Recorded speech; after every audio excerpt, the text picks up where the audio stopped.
What turns flesh to stone with a single glance? The basilisk's eye holds a curse older than kingdoms. A hollow stare, colder than grave mist, fixes its prey in a rictus of terror. Some say its gaze carries a venom so potent it calcifies the blood. Others whisper this is sorcery woven from the first serpent's guilt. But what if stone with both are a true, the choice, but basilisk's eye consequence? The victim's final breaths, frozen mid-scream, bear no answer. Only the stone remains, smooth, silent, eternal, and watching. The line between magic and poison blurs where the basilisk stares. Witchers dissect carcasses, yet no venom glands confirm the toxin theory. Petrification is neither spell nor toxin alone. It is both, a hybrid horror that defies classification. What if the continent's forgotten science superhuman, pre-magic hold the key? What if the conjunction of the spheres did not create this monster, but merely unchained it? The Witcher's blade meets stone that still pulses, a relic of an era where biology and sorcery were one. To kill it is to risk awakening what lies deeper, deeper and older, waiting. The truth is not in the gaze.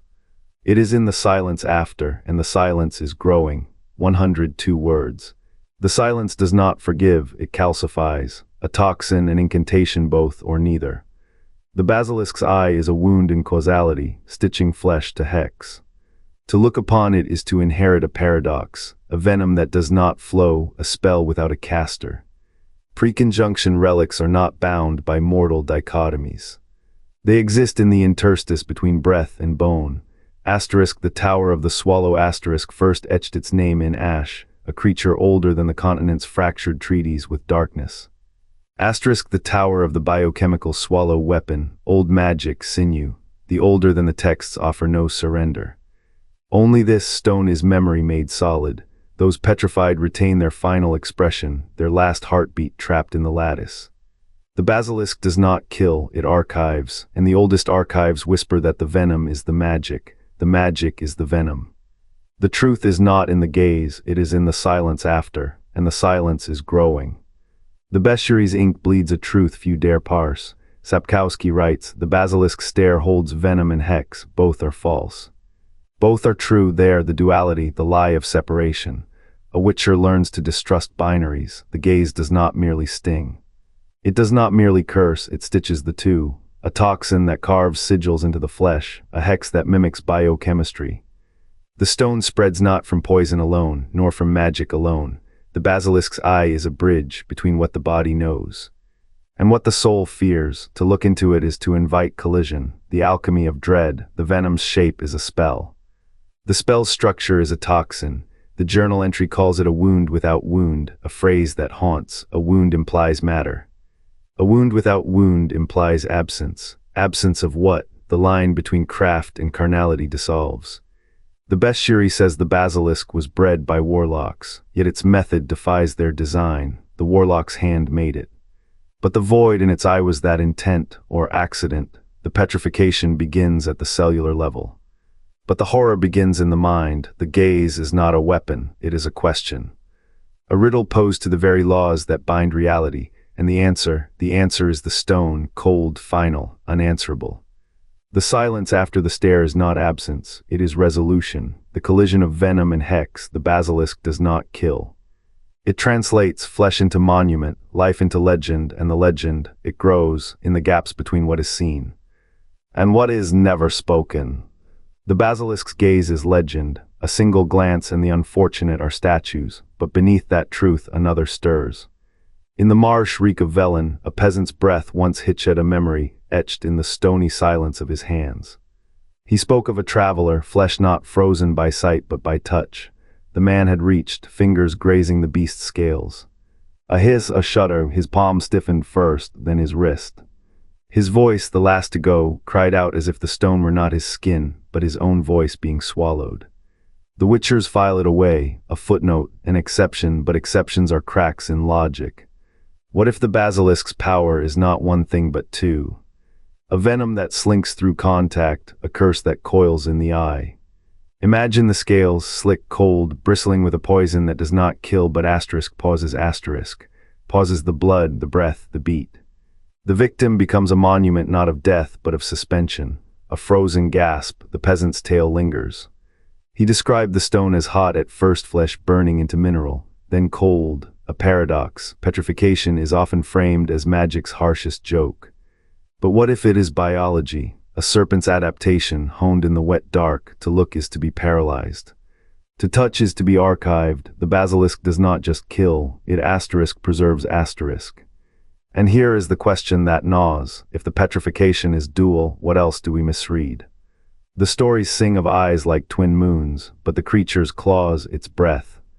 The air around it thick with the tang of sulfur and iron. The witcher's test Ciri trace symptoms. They miss what is not asked. The peasant's account is a thread, pull it, and what unravels. A beast that is both monster and archivist. A king of stillness, not just in its gaze but in every scale, every secret it compels the world to forget. What turns flesh to monument? The answer hums in a line from blood of elves asterisk. A witcher dissecting basilisk fang notes venom corrupts the soul asterisk. Not just sinew but spirit, not just magic but malice. The Velen contract's poison was never mere alchemy. Petrification begins as biology. A neurotoxin halts the heart, but magic. It pauses time's breath in the marrow. The witcher's words are a key. If venom seeps into soul stuff, what does that make the gaze? A collision biology's blade sheathed in sorcery's frost. The basilisk doesn't just kill. It archives every victim, a glyph in its ledger of stillness. Consider the feedback loop. Venom's corruption amplifies magic's reach. Magic's stillness preserves venom's work. No clear divide between fang and spell. Only a hydra-headed truth. The gaze is both catalyst and curse. This is the clue that binds the others. The Velen contract's poison was a mirror, reflecting the basilisk's dual nature, a hunter and hieroglyph. What does it mean to be stone? A body frozen, a voice erased, a story claimed by the monster's silent script. The witcher saw deeper than fangs, deeper than any contract, to the soul's unraveling where magic and venom bleed into one. The witcher 3 s basilisk stares through a lens of cold, crystalline malice. Its gaze does not sicken it calcifies. No venom pools in the air, no rot clings to the stone, just a silence heavier than death. A player slashes and the petrification reverses. Magic then, a spell to be broken, but Sapkowski's texts offer no such certainty. His monsters wear ambiguity like a second skin. Petrification is a wound, not a curse. A witcher's steel might sever a curse, but what if the basilisk's power is not a spell at all? What if its eyes secrete a venom so rare, so alchemically perfect, it mimics enchantment? The books are silent, the game is loud. One insists on ritual, the other on reaction. A scholar's dilemma, is the contradiction a fracture in canon or a door? To call the gaze magical is to deny the basilisk its horror. To call it venomous is to unravel the game's logic. Both canons are correct, both are wrong. The truth lies in the gap between, a truth that shifts like quicksand. You watch the basilisk, it watches you. Stone or sickness, the answer is not in the lore. It is in the pause between your breaths. The answer lies in what the conjunction erased. Basilisk gaze is not magic, it is not venom. It is a fusion primal alchemy honed by epochs. Preconjunction texts hint at a creature born where poison and sorcery bled into one. Its stare a trapdoor, the venom in its breath seeps first, thinning the blood. Then the magic strikes not from the eyes, but the pause between glances. A flicker of intent, ancient and patient, that locks the soul mid-breath. Game lore leans on this duality.